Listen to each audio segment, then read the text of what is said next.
Hi everyone, and welcome to this interview. I'm your host, Sunny Gigi, and it's my pleasure to introduce today's guest. Today we have Ahron. Coming from the foster care system, for Ahron, religion was just a word. Surrounded by highly negative people and being dragged down to the lowest point of his life, Rabbi Reuven helps him find his way out. We're very excited to have him here with us today to share his journey and his experience. So without further ado, let's get into it.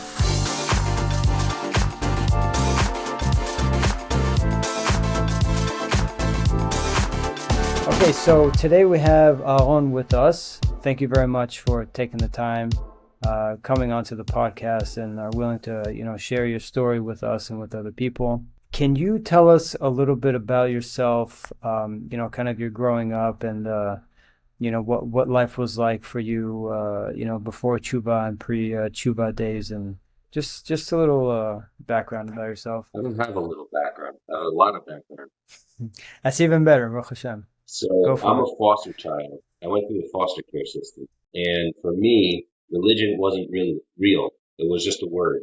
Most people, they grow up and their parents are Catholic or Muslim or Jewish, and that's why they are as they are until they change or they fall out. But for me, it was nothing. It was just a word. I grew up in Crown Heights, but before that, like my earliest memories were from upstate New York on a farm. And that was the first time. And the one that held me very strong is my father putting the whip, literally, because of how wild I was. And I remember it now. I remember the things I used to do. And honestly, I'm pretty sure that upbringing kept me somewhat sane through these very strange times. Now, when I was 4, we moved from upstate down to Crown Heights. But I didn't have a lot of friends, and so I ended up falling in with a bunch of blacks. And I ran the streets, me and them and I. That was my youth, up until foster care became a thing. And I thank HaShem for that, because if I hadn't been taken away, I think I would be a gangster. I was stealing, I was eating trefot, I was hanging out with these black and Muslim girls, and it was not good, to say the least. But I would be in prison, dead, or literally a gangster. I have no idea, but I praise Hashem that I had to go through that in order to get away from that. After the cops came and took me away, which by itself is very traumatic, I put into many foster families, and I've come to understand that experience has created within me a habit or an instinct to always have one foot in and one foot out.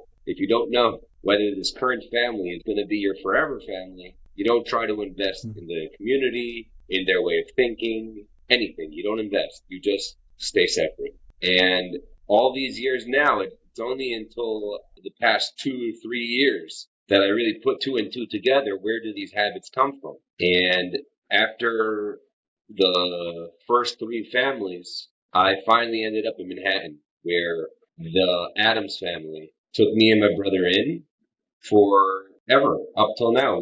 I consider them my family. And they instilled in me some appreciation for Yiddishkeit. And I can't say it was much of an appreciation. It was more like, what are the rules you shouldn't do, and what are the words you should say to fit into a Jewish community. But I didn't really care. So what I ended up doing was falling out, and I went my own way. Come around 20, 21, I was dating non-Jews. I was not keeping Shabbat. I was basically a goy for a good 3, 4, 5 years, until a cumulative event, I would say, is where I was about to marry this girl. And my foster mother, because I wasn't keeping Shabbat, she saw that at that time I was living at their house, and she saw a receipt of a comic book I purchased, and it was on Shabbat. And so she calls me up, and she says, "You can't live here anymore." And I just happened to be with this girlfriend, and she let me live with her. And so for the next year, I was living with this Goya. Year, 2 years, I even forget. It's a while ago. A Goya is a Goya, and she had habits and activities that I didn't appreciate. And so things didn't turn out, but I thought to myself, I'm going to go back and live with my parents, or I'm going to go and have my own apartment. Let me do something for myself. I got in touch with Torah, and I went to for 9 months. After that, well, Israel was a interesting experience because I didn't really connect with religion in Israel. Rather, I connected with Israel, the land, the country, the people, and it gave me an appreciation for what it could be to live a Jewish life. And at that point, it wasn't really a turning point for me to become religious or in any way, shape, or form. It was more like opened my eyes to a new way of life or a different way of life. And so over time, after I came back, I started to want, like a desire to not be that into the things I was into. I started going to Rabbi Mizrahi shiurim. I was living near where he does his shiurim in Flatbush. And so I started going there, and eventually he mentioned Rabbi Yaron Reuven one time. That really changed everything, because at this point I was working, I had my own place. There was no reason to be religious. But I'm already 25, and life really is boring when all you have is eat, sleep, defecate, and repeat. It's boring. And I couldn't really find it in my heart to go on. I mean, one of the shiurim he says is how much can you eat? How much can you enjoy women? How much money is really going to change your life? And so I started looking for something more than just me. And that's where Rabbi Ruven sent me a care package. And I started listening to his shiurim. And from a child growing up on the streets of Crown Heights to now listening to about how Torah doesn't disagree with science, it was a real shocker to the system. And my background really was mundane relative to the realities of the world. The realities showed me that I can't just be a child my whole life. Because you know what? When you're in OL, when you're in foster care, there's always someone to cover for you. But once you're out in the real world, there's nothing. And it was, I guess, 10 years in the making between Aish and Rabbi Mizrahi that I finally figured out that the real purpose of life was never really to enjoy life. Well, you should enjoy life, but that's not the end all be all. And that was a shocker to me. And so while you could say the question was, hey, what was your background? My background was boring. I was shuffled around from place to place. There was no connection to people. I was a lonesome teenager, not a lot of friends. I was a scared kid, not sure who was going to be Ima and Abba within the next year. And now I have to pick up the pieces and make something of myself. The world didn't have a place for me. It was more like if I joined the secular world is going to tell me how to be, whether I'm going to be a man or a woman, whether I'm going to be gay or straight, whether I'm going to be happy or sad, on drugs and antidepressants or not. And all of it was really depressing to the point where I very much was considering ending myself. Because let's be honest, if you look forward to nothing, everything is life changing. Everything, even the smallest setback, can be soul crushing. Wow, it seems like a serious amount of tests that you went through. I understand some of the points that you made. You know, I also grew up kind of around the same type of people. You know, the same kind of mentality. Those kind of things. It's not a good place to be. I want to ask you though, what was it that you think got you out of that situation? Was there something before you started listening to Rabbi Mizrahi and Rabbi Reuven that you think kind of got you out of that place?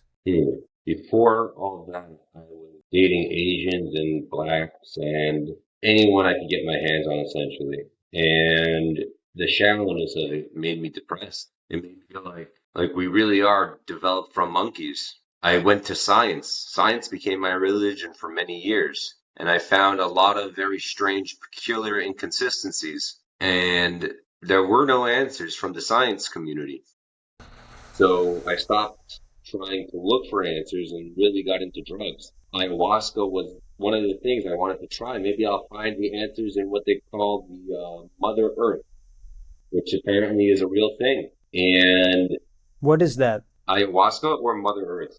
Both. So ayahuasca is a Peruvian concoction of roots, leaves, all boiled up and consumed like a soup. And it induces apparently vomiting, but a intense hallucination. And 9 out of 10 people who experience it talk about this Mother Earth who sits the person down, takes them through some sort of tunnel, or the world changes around them, and this voice tells them knowledge and information about the world around them. Now, there is a Kabbalistic connection to this, and it's not fake, because these herbs and this culture has been around in Peru for a long time. So I'm not trying to convince anyone to do it, but that was going to be my spiritual journey. And it promised, at least in my opinion, to wake me up to what I was missing. Like to fill the void, or to quiet. You know how your heart can be really aggravated and you don't know why you're so annoyed at people. You don't know why you're so upset all the time, but you are, and there's no getting around it. That's what I was trying to conquer or change. And so I couldn't or wouldn't go to Peru all that quickly, and I wouldn't know whether the brew that I'm drinking in America is really what they're drinking in Peru. Pushed that off, and I decided that perhaps the drug angle wasn't for me.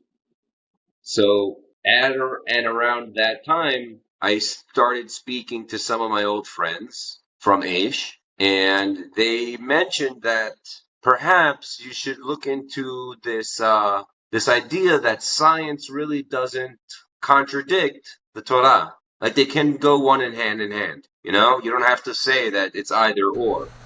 And so after Right. that, I started looking at the science that I already knew to find any mention or reflection. You know, we're designed, and the world is designed by the reflection of God and the world above. So I looked around, and guess what? It's there. If you really know what you're looking at, then you can find it. And there are some very interesting places to find God if you really do. You can look out in deep space, or you can look in DNA.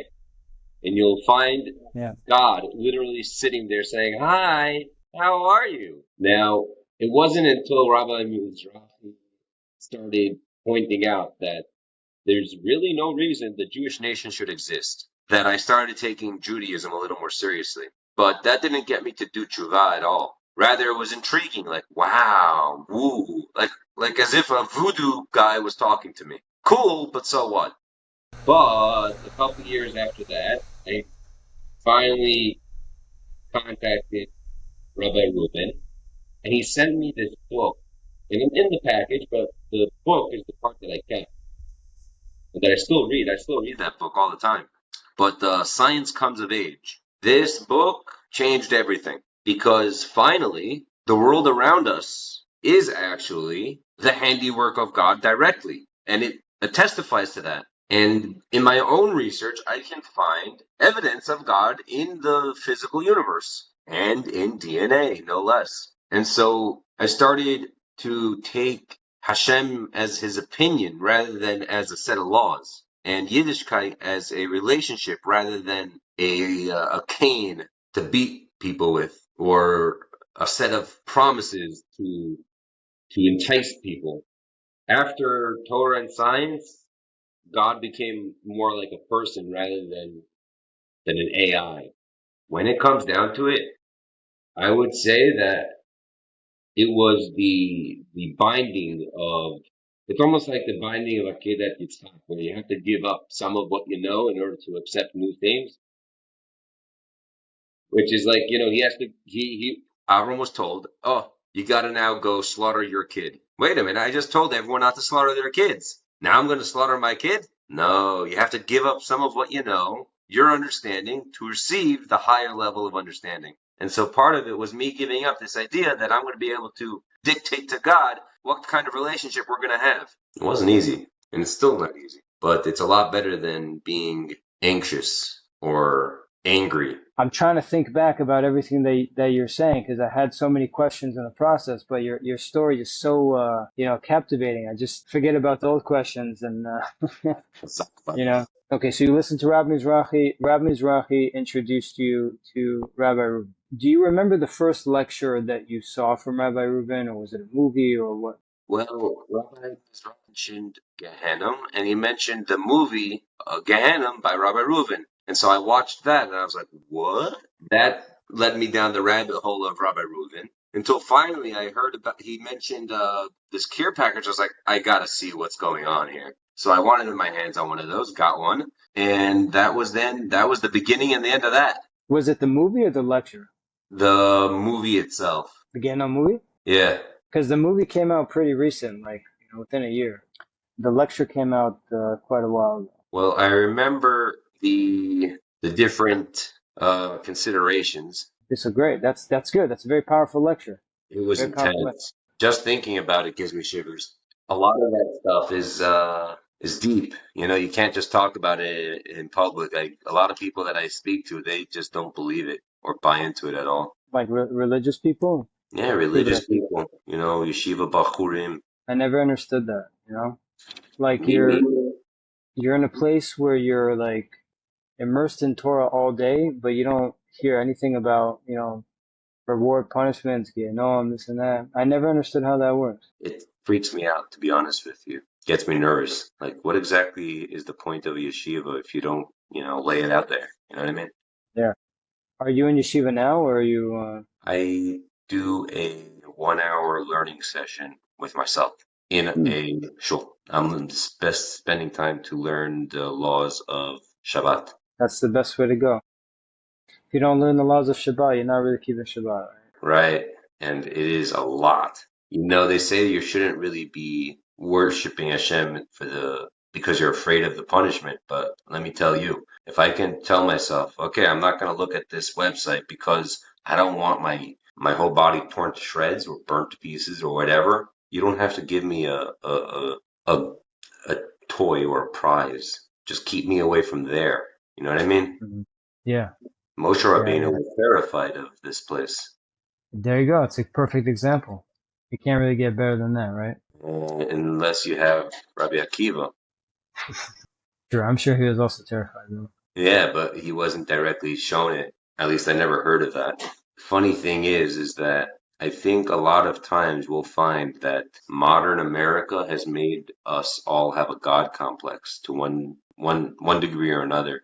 Not because we want it, but because that's America for you. Did you ever get in contact with Rabbi Reuven? Did you ever get like any personal help from him? Yeah, so I went to a shiur that he had put on in Flatbush on Ocean Parkway. I don't remember exactly the name, but at that time I was offered to my boss was going to give me a car, or I was going to go and spend time at yeshiva. And so he said, well, go spend time at the yeshiva. And that's what I did for a little bit. And it really allowed me to understand that time I spent. It wasn't long, but I was able to know the halachas of, keep what is kosher, how to do daily life with halacha, how to actually think like a Jew. You know what I mean? Yeah. That was now in hindsight, that was what made it possible for me to take Yiddishkeit seriously. Otherwise, I would just be like, continuing with the lectures, but not really doing much else. Like, very good. I'm entertained by the lectures, but now I got a girlfriend to go home to and whatever. That time that I spent, it was only like 2 or 3 months, but because he said it was the right way to go, I was like, all right, whatever. Gonna going, gone. I went, and I never looked back. Now I come a few years later, and I'm here in Lakewood, and a situation occurred where I had to leave my apartment in a hurry. He contacted one of his he contacted one of his students, and his students sent me a list of apartments that I could rent in a hurry, and that really was clutch. I was Wow. looking at last week's listings and internet listings and what have you. But then he sent me this Lakewood listing stuff, and I was like, "Oh, perfect, just what I needed when I needed it." Baruch Hashem. Plus, I like to keep in contact with him to. I like to do like checklists and stuff like that. So when I'm not inspired to go learn, I know that I've sent the rabbi a picture like, okay, I'm going to learn an hour today, right now. I'm starting now. And doing that over a few weeks meant that I have a chazaka and I want to keep it going. And so he doesn't mind. And so I just keep doing it, checking in with him, saying, okay, now it's going to be learning time. It makes it Wow. easier. He's really a people's rabbi. You know, Yeah. I'm sure there's Mhm. lots of rabbis that are people's rabbis, but a modern rabbi that is willing to say what he's willing to say and do what he's willing to do is really far in between. And so it's almost like he's Chinese, you know what I mean? In that he seems to work for way more than there are hours in the day. Or is that Indian? I don't know. Who's got the harder work ethic? Probably both. Yeah. But you're right. You're right. He definitely dedicates a lot of his time um, for the sake of Am Yisrael, you know. Best thing I think is to have such a rabbi, is to have such a person in your life who is willing or desires, willing and desires to push the unwilling forward. You know what I mean? Like I'm a willing candidate, but when I started this, it was more like, okay, let's just be busy, have something to do. You know what I mean? Or to be entertained, or to be part of a group, to be part of something bigger than I am. But after a while, it was like, no, this is really important. And one of the shiurim that he talks about how Hashem is living with us, through us. Our eyes are his eyes. Our mind is his mind.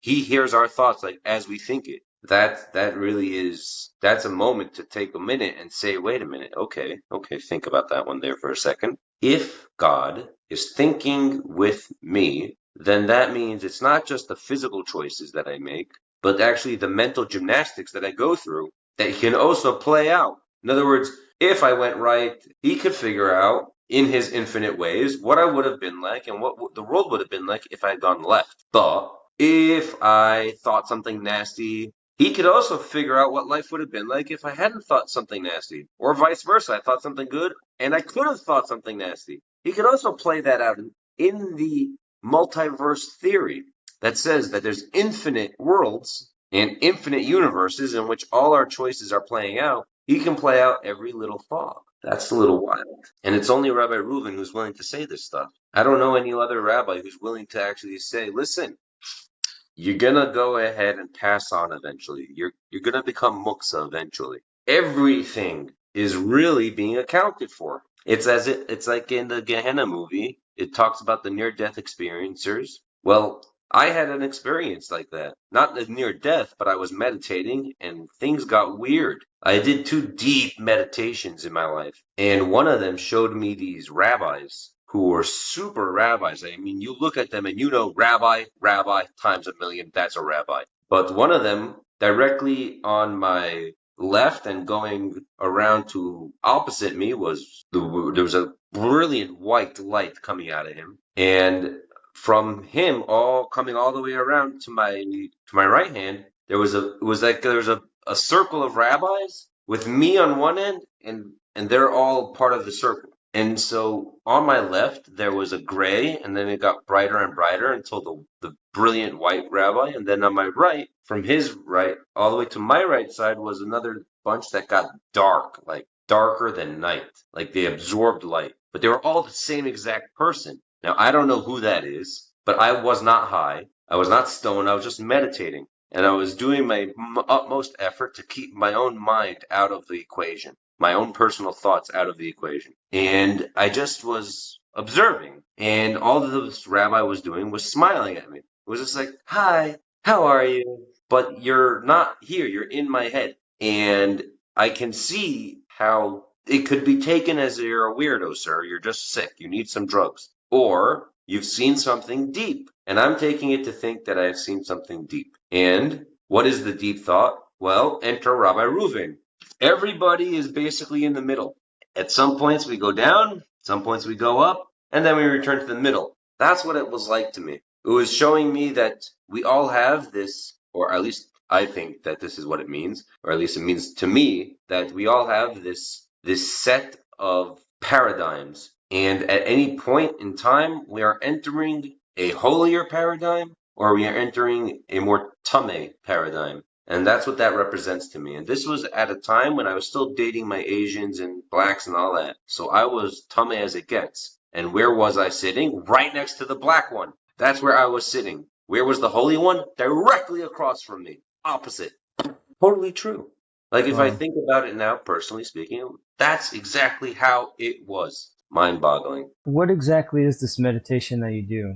I nullify my identity as much as I can. I just focus on breathing. I just literally make breathing some sort of thing I'm excited to do. I get weird about breathing. I gotta breathe in. Gotta breathe out, yeah. In.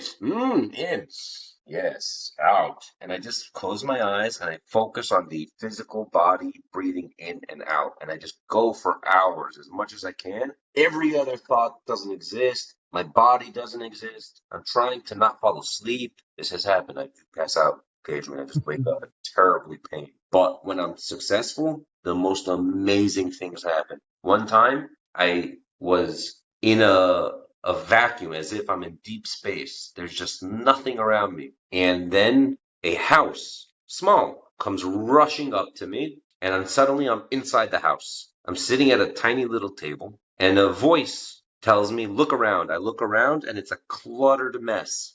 And then it says, this is your life, this cluttered mess of a house. This is your life, your internal mind, your life, as it represented by your mind. This is it. This is your life. And you got to calm down because I was freaking out. I remember being like, what? What? And then it took an item from the mess and it put it down in front of me, and it was a boat. This boat represents your will. This is your will. This is you in your real identity. The directions you think of are where it goes. And this boat, it doesn't live in your conscious mind. It lives in your habits. And then I woke up. I just Hmm. popped out of it. And that's still, those two are the only meditations that I remember. Like I've had many weird ones where I saw strange like creatures and all sorts of stuff, but I don't remember the details. These two I remember. And that's like remembering a dream. To me, that's Hashem giving me a message or a nevuah, personal nevuah, just for you, sir. Mhm. You need to wake up. And ever since then, it's always been in the back of my mind that I need to wake up. I need to organize my life. I need to organize my everything. And it wasn't until many years later that I finally figured out what it is I need to organize. And it had nothing to do with my college education or my business or my job. It had to do everything with where I'm going to be when I'm muksa. And it wasn't until I was willing to take the steps that the pieces fell into place. You could really see Hashem's hand wherever you look.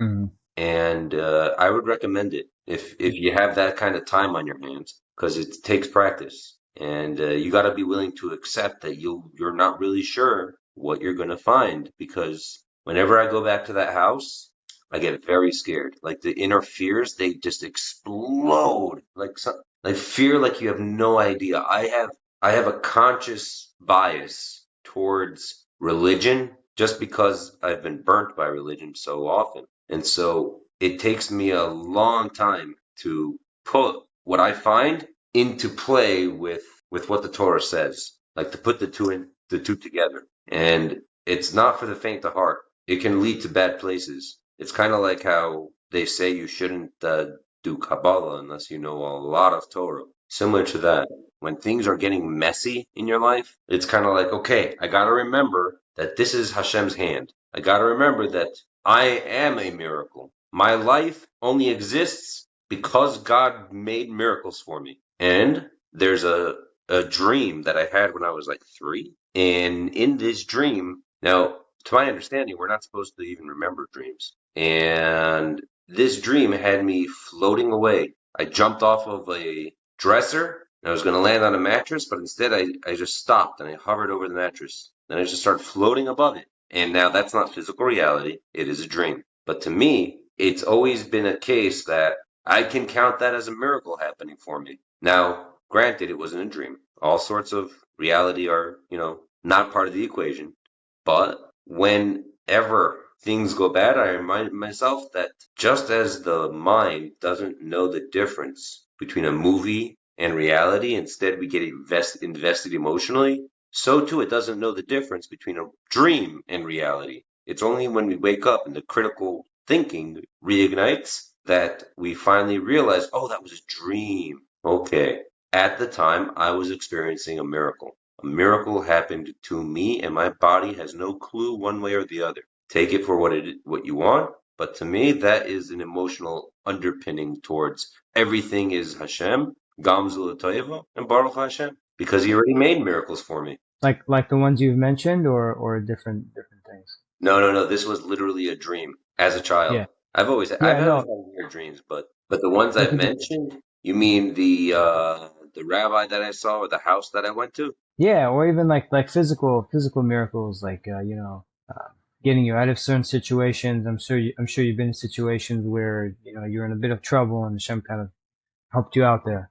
Well, I look at the whole idea of me being taken away to foster care as literally saving me from the streets, because that was the angle I was going towards. If that isn't a miracle, I bet it is. You see, there's one thing that I count as a miracle, but it's not directly obvious. You see, I was touring around when I had free time in Israel. I would tour around with my backpack and go off into the woods. No one would see me for a few months. A few months? Yeah, I went out for a month at a time, just off into To the woods. you would camp out, or? Yeah, got myself a tent, sleeping bag. Yeah, the only thing I needed to go purchase on the way was find some food. I would bring pita and jerky, and I would make a little fire and heat it up. And that would be my meal. And so I count not having been killed by some randoms as a miracle, because now that I talk to people about it, they say, "How did nobody? What? How?" I don't know. I just did. Nobody attacked me. Everyone was just like, "Hi, how are you?" Shalom Aleichem. I met the craziest people, man. This one dude sitting on the side of a mountain, a tzaddik, maybe even Eliyahu Navi. I'm just going up a mountain, and then there's this rabbi figure guy learning Torah. He's got a little water, a little snack, and he's on a rock in the middle of a mountain. We're in the middle of nowhere. He's just learning Torah. I don't know what sefer it was. He was speaking Hebrew. I just was there. I'm like, yeah, I'm going to hang out with you. I'm going to smoke my cigarette. You're cool. Who knows who this guy is? Crazy. But as to a real miracle, I wouldn't say that I've seen like a real life miracle, but I count my life up till now as one long on running miracle, because I've lived in like sketchy places, and just the last place I lived in, Newark, New Jersey, before I left, 4 people were killed just like around the corner from me. Wow. And I've come to understand that that place I lived in was notorious for homicides. So the fact that I survived, I mean, lots of people did, but a Jew living in Newark, not so shaykh. And they knew you were Jewish? I'm wearing yarmulke and tzitziot. If they don't know I'm Jewish. So this is already, you were like I was already pushing my frumkeit up in the levels, yeah. Yeah, that's definitely especially with anti-Semitism everywhere. Well, I'll tell you, the reality is a little flip it on the flip. So the Jew hate that I experienced was a little different than what I thought I would. You see, when I moved to Newark, not very religious. Not very. I would wear a cap. You couldn't see I was wearing tzitzis. But when they don't know that you're Jewish and then they find out, that's when they get angry. Mm. But if they knew you were Jewish all along, they actually respect that quite intensely. Like intensely, in the way that somebody who was just helped on the side of the road, or you gave him a bunch of money just because you were feeling generous. Mm. It's as if they're like, oh, a man is a man, a woman is a woman, and a Jew is a Jew. You know what I mean? Like, you are being what you said you are. You're doing your work, and thank you for that. It's a whole different breed. It's when they find out that the person they were hanging out with was a Jew all along, and he doesn't act the Jew, that's when they start hating the Jew. They don't know who is a Jew, so they go and act out against the visibly Jewish people. But why? It's because they know Jews in their circles have done nasty things and they don't appreciate that. At least that's the way I'm reading it. Because Hashem uses the goyim as a stick, Right. That's the and way it that's is. basically the Hashem's message. Yeah, it could have been you. Look at Turkey, or better yet, you know that Africa is splitting in half? Africa, the continent of Africa Yeah. is slowly like unzipping. And Hmm. there happens to be one of the prophecies stating that Har Habayis, I think, will be split in half, like during the end of times. And I'm like thinking to myself, Hashem is always doing things slowly, usually slow, slow, slow, and steady. And now we see things are getting weird in the world. It's like Paro's Egypt all over again. Men are women, women are men. But here's this massive chasm that scientists say will become an ocean, and it's unzipping a quarter of Africa. And Israel is attached to Africa. What's to say Oh, that this won't unzip in a hurry and put another one of those check marks for prophecies that came through in our life? yeah, absolutely. Very It, scary. Very it's scary. really not. It's not scary. This is why I wake up. I'm like, yes, I'm a Jew. Woo! I won. Yeah, yeah. How many people are going to be sitting there thinking, my father lied to me. Now I have to find a Jew and hope and pray that he will learn and teach me what my father, my grandfather, going all the way back to Nimrod, should have taught me. How much hate will the average Gentile at that time have for his entire ancestry? Can you imagine what life would have been like if the Yishmaelim or the Kushim during Matan Torah? It says Hashem came from the west. I think it was from the west. He came from the west. So the Rashi asks why? Because he was going and offering all the other nations the Torah before he gave it to the Jews. And it's Chazal says that they all asked what was inside it, and they all figured out different reasons why not to take it. But here's the multiverse. What if one of them said, nah, you're God. Look, the whole world has stopped. Okay, I've never seen any of my gods do this. Therefore, we're going to put away our preconceived notions. We're choosing you. You just showed up. As far as we can tell, you just showed up. But we're choosing you anyways because God only knows what you are is way more powerful than what we got. So we're going with you and whatever this is anyway. They're going to be the ones that say Nasav and Ishma, the Kushim, multiverse. The Kushim are now the Jews. We got the Dayenu part. All the promises. He said, okay, maybe we got Israel. But Hashem works in mysterious ways. Now the Kushim are the ones who received the Torah. Why? Because he offered it to them. We're lucky to be the Jews that the Torah was instilled into. And it's a good enough reason to be grateful to be awake. So, yeah, I mean, I think a lot of the problems that we have is a lot of people. I'm gonna use the word people. They modify the Torah to their liking and to the people that This they're was my speaking to. issue. Hmm? Yeah, this was my issue. I was trying to play to the flute and Hashem would dance to my tune. They don't know the truth. They don't know. They only know one side of it. They know the good, the love part of it. Everything's gonna be okay. Just do a few things and you're gonna be all right. But then you Christianity. see, right. And then you see people like you see rabbis like Rabbi Mizrahi, Rabbi Reuven, and they all of a sudden come and shock people, and it's like, whoa, this is new stuff. But not everyone, unfortunately, heeds their advice. A lot of people aren't like you that have that special. I don't know how you want to call it. They're open, to accepting the truth. It's really not them speaking. They're just telling us what the Torah says. Yeah. So, Baruch Hashem, you were one of the many people that got saved from there. So I wanted to Can't say ask that you I now. like everything. Well, that's exactly it. It's not for Yeah. us to like. We just got to do it. We're gonna like And the reward for it later. yeah, I hey, promise you that. I wish they talked more about what that reward is. It would make it a lot more tangible. But on the flip side, what I've learned from, I don't know, I guess living is that we forget the good and we remember the bad.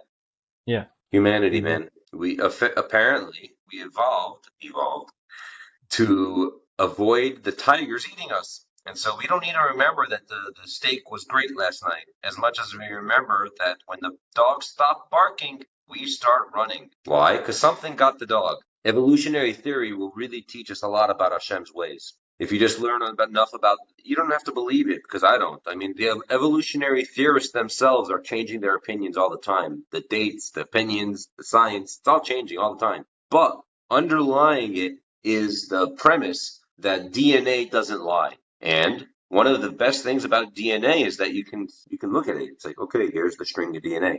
And one of the things that I found that really shocked me and really brought me to, I would say, closer to the fold, is that if you look at how they're structured, there's a bunch of pieces of DNA, and that makes up like this little clump. And then there's this cutoff. There's a bunch more pieces that are cut off. Now, if you look at it, it goes 10 pieces, 5 pieces, 6 pieces, 5 pieces. Yud, hey, vav, hey. Yud, hey, vav, hey. All through our DNA. It's a stamp of God right there. And now Hashem is showing the science. Here it is. A lot of them don't want to believe. And that's why we have something called the choice. He put us into the generation where we would have the choice to believe what we said we would believe when we went up there to Shemayim, and we complained. We said we didn't have the money, we didn't have the looks, we didn't have whatever it was, but now we have it all. And yet we treat Yiddishkeit like Christianity. It's shameful, but it's what was prophesied. The Dar, Pnei Hadar, Pnei HaKelev. No surprises. And this is why I'm grateful of my upbringing. My upbringing allowed me to see through people's words and see how the actions speak louder than words, especially living with people who do brutal and nasty things. Because I was zochet to see that at a young age, when someone talks to me, I can know basically where they're coming from. And that allowed me to not get mixed up with the wrong people, you know? Yeah. If I had to learn those lessons now, I may, God only knows. Well, let me ask you this. What would you say that the hardest challenge? Remembering. The hardest challenge is remembering the purpose.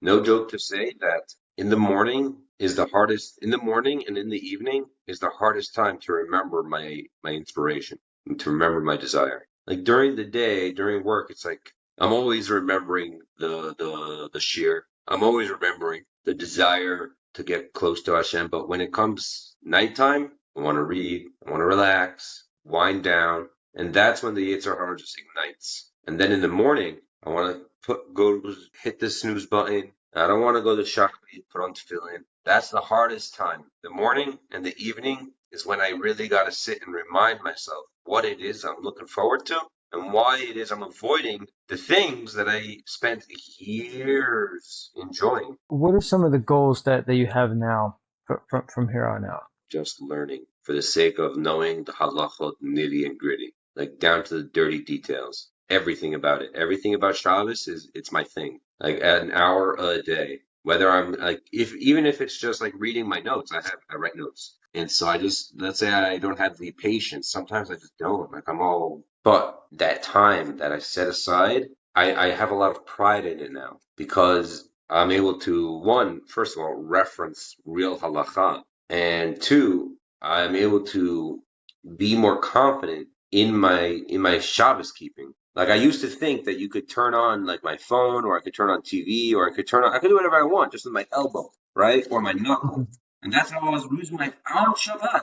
Ooh, no problem with my knuckle, no problem, right? Wrong. Learning an hour a day. Now that is great for those who are able to sit themselves down. But before I did that, I would write a journal just of my day. Like I woke up at 7, woke up at 8, woke up at 9, ate breakfast, or did this, did that, all throughout the day. At the end of the day, I would have this little journal, and that would remind me that of what I did, and it would give me the opportunity to try and change to see where there was time available, because I wasted it. So I don't want to waste it at 7 and 8. I want to instead eat dinner at that point. And so over the years, it just became a habit to write down everything and then try to fit in, like, what is it that I want to, like, what are my goals? Okay, I actually want to put on tefillin, I want to get into that. I want to put on tzitzit, so I want to get into that. It's how I was able to start, like, putting on tzitzit. Not tefillin, not a kippah, not keeping kosher or Shabbat, just putting on tzitzit. Why? It was easy. It was free. It was cheap. It was nothing. I just put it on. I make a bracha, kiss, go. But that opened the door. After that, I was looking for time to work out. And so I was like, okay, listen, I'm waking up at 8. Let me wake up at 7. I woke up at 7. I did my workout. I had some time. So I was like, okay, I'm going to start praying. After I work out, I'm going to pray. And that's how I got into prayer. All because I found time. Keeping a diary of the day, not even like, oh, dear diary, she doesn't love me. Oh, wait, she does. Oh, no, she doesn't. Nah, that's not the diary. The diary is literally just a throwaway diary. Take each page every day and throw it away. It's just basically gibberish. But it registered everything as an event rather than having passing memories. Maybe I did that. Did I do that? I don't remember. No, everything goes on paper. And then once I have it on paper, I then reorient where I want to spend my time. Exercise, also pray. Tzitzit, also kosher. If anything, that was the most powerful thing to doing any sort of avodas Hashem. You never know. You never know what might help a person, motivate a person. What about 5, 10 years from now? I mean, do you plan on keeping the same schedule? Do you plan on growing more? What's your goal? Emir to Hashem, I want to get up at 6, at 5. I want to push myself that way. Get my prayer done early. Get my workout done early. I want to do my learning early. I want to do my business early. By like 9 or 10 o'clock, I want to be able to go work a second job, like have my business done, and then work my job, and then go back to yeshiva at like 5 or 6. Literally go to a yeshiva course, maybe till 10. That, in Yirtzeh Hashem, have a yeshiva course, like a real deal. Like, okay, Rebbe, I'm coming. It's 4:45. I'll be there in 10 minutes. Now I can't do that. I got to work. Maybe even get married. Whoa. Bezat Hashem. How old are you? I'm 35. 35. It's not bad. It's still possible. You don't look that old. I'm sure you don't have a. I'm sure you won't have a problem. Bezat Chazak Baruch. If anything, I want to be able to devote more of my time to helping the people who help me, which includes Rabbi Reuven and Mizrahi and the other rabbis that I haven't mentioned. There's a lot of people that I owe a debt of gratitude to, and I want to be somebody who can do something about it rather than just like doing, some code work or some videos, which I haven't even done. I made promises and didn't do it. I was just going to say this is the 10-year plan. Got it.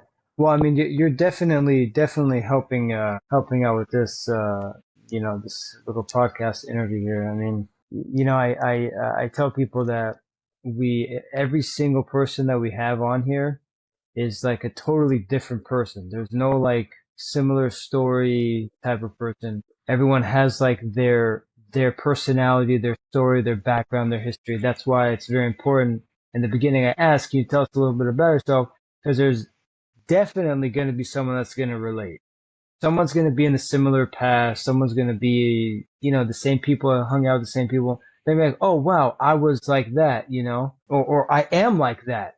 And look, now I can get out of it. Look how much better my life is out of this mess that I'm in. Way better off. Way better off. Let me tell you, life now is full of bright light. It used to be where there was no purpose, just, what's my next fix? I'm going to go to another concert. I'm going to go on another trip. I'm going to go meet another girl. I'm going to go with my friends. We're going to go to Hawaii. We're going to go to Denver. We're going to go to, Cancun. Okay, you saw a waterfall. Then you saw a bigger waterfall. And then the biggest waterfall. Then what? Yeah. I don't know. It's just so boring. With all this being said now, what kind of advice would you give somebody that's in the same position as you, like what was in the same position as you? What kind of advice would you give someone to help them, guide them? If anything, the answer is really the advice I would give myself. Like not even somebody else, just me. I knew about Gehenna and Gan Eden when I was a kid. Then the life choices that I made up till now would have been diametrically opposite. And so if there's any advice I could give to anybody, it's to sit yourself down in the mirror, or better yet, no mirror. Close your eyes and imagine a outcome that you would have desired today.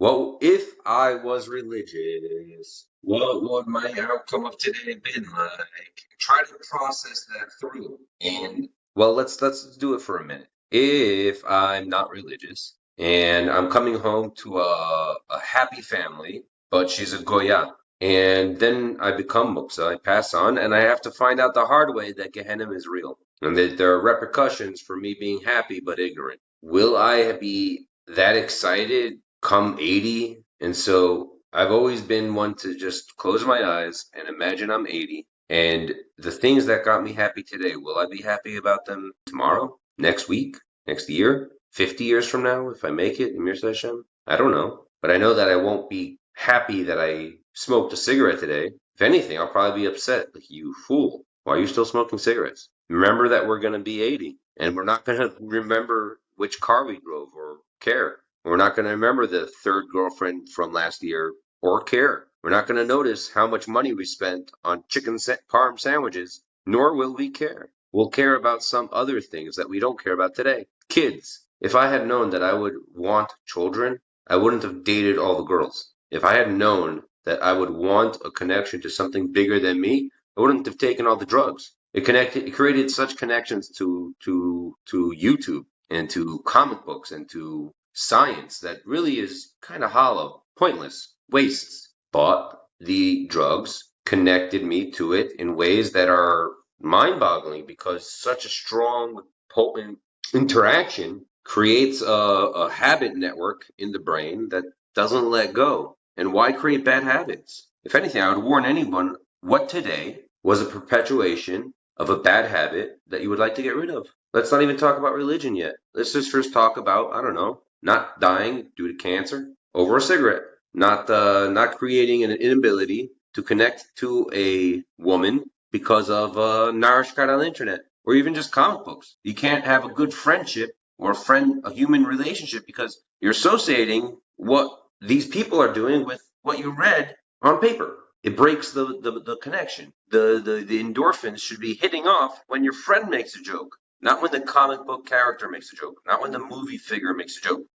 It should be when your personal friend or your actual wife. If I had known that back then, I would have been a different person. And if there's anything I could say to anybody, it's just remember that when you're 80, you won't care about the movies you watched. And I'm glad that every day I was man enough that I didn't go with the emotional flow and become a homosexual or become I was about to become one of these people who takes ayahuasca all the time and has dreads down to his knees and has a blue, orange, yellow, green, and gray turban. Like the kind of stuff that I was into, man. Wild. Mushrooms. Hey, want to have a mushroom trip? I have a friend who still is having his mushroom trip. Really? Yeah. At least he lived to tell the tale. A lot of my friends did not live to tell the tale. What, something got like messed up? Some of them got diseases that you don't unget. One of them is in a mental hospital or something. His knees were broken. I don't know. He got himself in a tough space, and I haven't spoken to him in such a long time. A lot of them are just, overdosed. Some of them gang related. You're trying to buy from the wrong person. He robs you. I want to take revenge. Well, yeah, I don't know if it's helpful, but always remember that we're going to become muksa has been what keeps me on the straighter and narrower. Yeah, not to be like gory about it, but that's what it comes down to. It's like when I want to like yell at my nieces and nephews, it's like no, calm down. I'm gonna have some of these in the future. I gotta figure out how to deal with them in the cheap and easy way. And how's the cheap and easy way to deal with it? Hang out with my nieces and nephews. Don't lose my mind at them. Good practice. Yeah, practice on someone else's kids. It's great. If anything, it would be amazing if we could practice Yiddishkeit in a VR world. I've been thinking about it, and wouldn't it be crazy if imagine you put on a pair of VR goggles, or maybe not even VR goggles. You ever play Pokemon Go or any of the AR games? You hold up your phone, right? And the camera projects onto your screen what you see in front of you, but it adds things to it. And it says that Chazal say that when Bezalel was creating the Mishkan, he was combining letters, and then boom, here it is. So what happens if in AR we can start showing people the letters that make up reality, and then they have to go find out how in the Torah this connects, how this makes any sense, how reality is actually part of the plan that was written in the Torah, and then by doing so they get a little bit of value, a Bitcoin, whatever it is, a Torah coin, a kosher coin. That would be wild. I mean, I don't know what to do with the kosher coin, but at least you can prove that you're somewhat Jewish. You know, I mean, somebody who says I'm Jewish, yeah, okay, show me what you did that makes you a Jew. I have a paper from Rabbi Maurice Schlingenschlein that I met online, and I made that name up. I would say to everybody that we got to remember that just like men have their place and women have their place, Jews have their place. And there's some places we shouldn't be in. There's some jobs we shouldn't take, no matter how kosher or good idea it seems. There's a guy I know, he's an ex-con, and he hates us Jews until he met me. Why? He doesn't know Jews. He knows only one. When he was in prison, there was a chassid that would come around, not to throw Hasidim under the bus, love Hasidim, but there was this chassid that would come around as the representative for the owners and investors of this prison, and he and the other inmates were abused. And he looked at this one yid as the very core ikor of the abusers.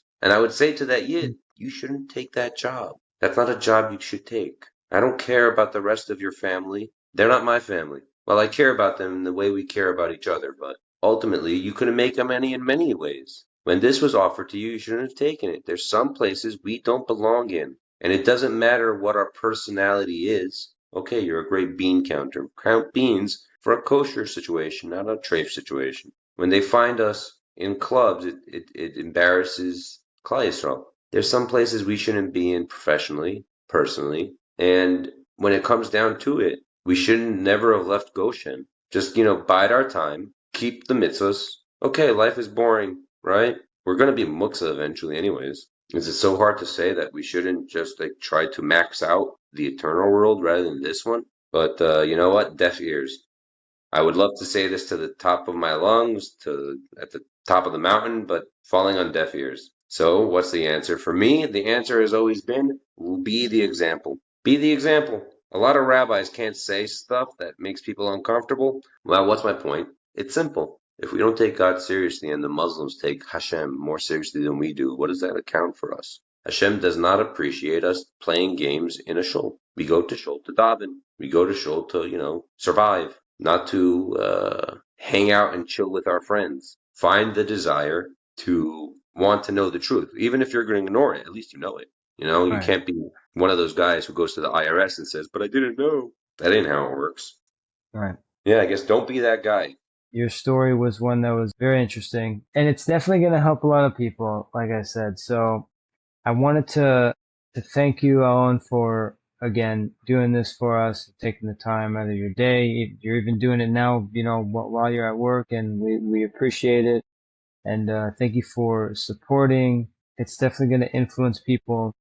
We really thank you for your time. So Hey, honestly, I gotta thank you guys over there with the rabbi because you know what? When it comes down to it, there's a big instinct in me to point out that a lot of us don't take God seriously at all. Hitler is God's hand. Don't forget that. He was not what is coming. The plans that are coming, I keep my ear to the ground, not to the television, so that I hear what's coming. The plans in play, they're not even being hidden shamelessly out there in the open. No one will believe it, even if they read it. That's how they hide what they're doing. And the stuff that's coming is soul crushing because a lot of people say, "Oh, CRISPR babies, they're going to be, children with no defects." Well, they're also going to have no human rights. Now, what can you do with an enormous population of people that don't have human rights? Ever see a slave army? Well, that's what they say is coming. An army of people similar to Arabs who will die for whatever reason they have to. And we can't fight them. But hey, listen, maybe it'll happen, maybe it won't. Maybe it's real, maybe it isn't. But the technology is being sold to us as if we're going to have designer babies. And so when it comes down to it, we got to pray so hard because COVID was nothing compared to what's coming. And we can't survive. If anything, it's those that consider themselves Jewish who will not survive. And the ones who will survive are those who don't even understand or know that they're Jewish. They won't know. Hashem will wake them up eventually. How do I know this? Like I said, I got some crazy friends in some crazy places, and they tell me the down and dirty. One of them is a Muslim. His father works for the Egyptian government. He tells me really psycho stuff. Terrorist plots, cults, groups for murder, groups for hire. Stuff that I didn't want to know. But he wants to be Makar of me. He wants me to be a Muslim. And he has a house in Borough Park. And he tells me what's the Muslim plan? To be Makar of all the cops. And it turns out that it's happening and it's working. They're being Makar of the cops. The cops are converting because they know that Christianity has no teeth anymore and they want to be with the biggest bully on the block. And so that's what they're doing. And they're doing it in mass, big numbers. We're not even noticing because guess what? Our media, they're all being funded by the same government that funds CNN. I look at that, at the news, as an opportunity for Hashem to show me where our enemies want us to go. And then I have to give myself a reminder that these are people that have very nefarious, or at least in my opinion, they're nefarious motives. And I got to snap out and see where the truth lies. The truth is that Hashem is bringing the prophecy that Avram's children will inherit the world to fruition. Esav with Christianity, but now Ishmael with Islam. And so that's what's happening.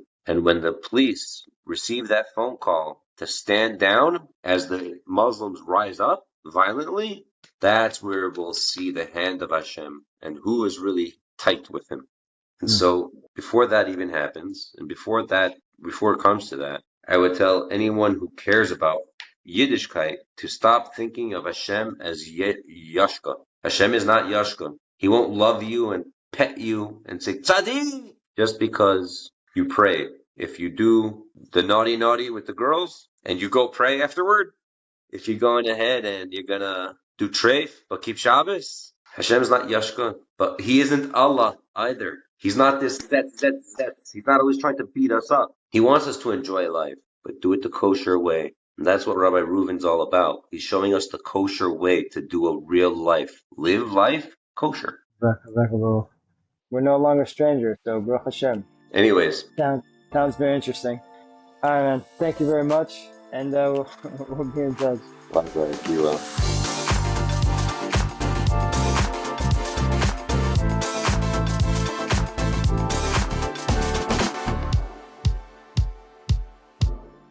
A very special thank you to all our amazing guests who show real Ahavat Yisrael by taking the time out of their busy schedules and sharing their ups and downs with us, all for the sake of Am Yisrael.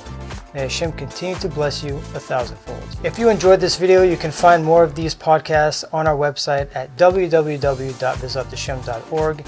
If you're on YouTube, be sure to subscribe to the channel to hear more highly influencing lectures and stories like the one you heard here today. Thank you for watching, and Bezat Hashem, may we all have the merit to return to Hashem. Okay, so today we have Ahron